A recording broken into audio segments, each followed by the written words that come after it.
football is not a matter of life or death. It's more important than that. Never has the old cliché seemed more apt than today with the news that Ireland will enter the World Cup finals without the leadership of one of the world's greatest soccer players. We've known for some time of the tensions between Mick McCarthy and Captain Roy Keane, but nobody could have predicted the turn of events on the Pacific island of Saipan. Mick McCarthy and the FAI say Roy Keane crossed the line from constructive criticism to outright abuse.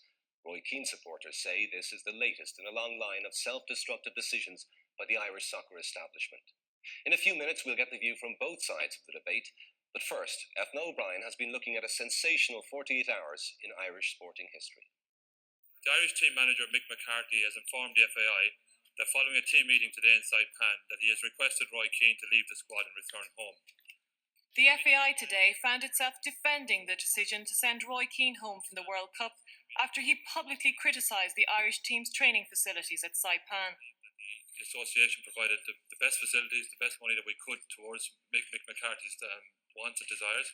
We sent Ray Tracy out to Saipan as well with Mick to see the type of facilities that were required. One former Irish manager believes that Mick McCarthy made the right choice for the team. Mick McCarthy was pushed into a corner where he had to look at the big picture. The big picture would be, would the performance of the team be affected when we went out of Cameroon? And if after consultation, which is supposed to have happened, that was the case, if he did consult with the senior players and say, okay, the morale and all that sort of thing, but then there was only one decision that could be made.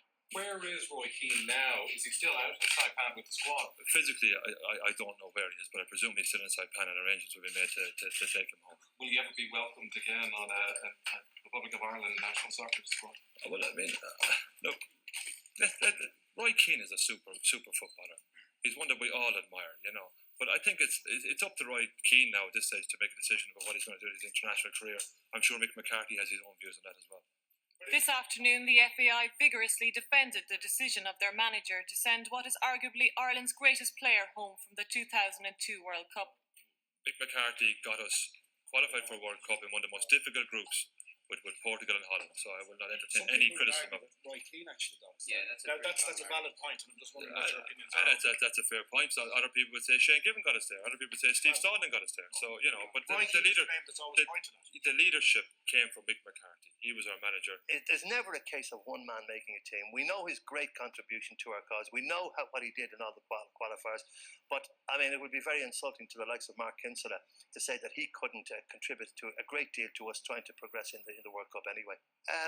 I think it's a sad set of circumstances that has resulted in a great player finishing his international career in such a sad way.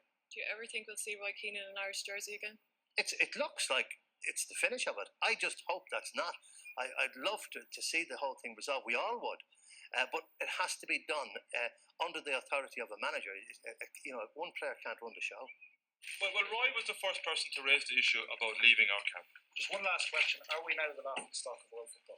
No, in my view, we're not. I think there are 22 other gentlemen out there to represent the FAI and Ireland in the tournament, and let's wish them the best of luck. Okay, gentlemen and ladies, thanks very much. The FAI may believe that Ireland can do the job without Roy Keane, but for Irish fans, the captain's departure is seen as a major setback for the team. It's a disaster. I mean, it's not only does it totally diminish our chances of getting through the group. We're going over there. People who have saved up for a long time are spending money they probably can't afford, are taking out loans. It's cost a lot of money. You're talking €8,000 for the trip and to pay for yourself out there. And you're not going to see our very best player. You're not going to see the team's talisman, the captain, the one guy who often makes a difference between us being a good team and a great team.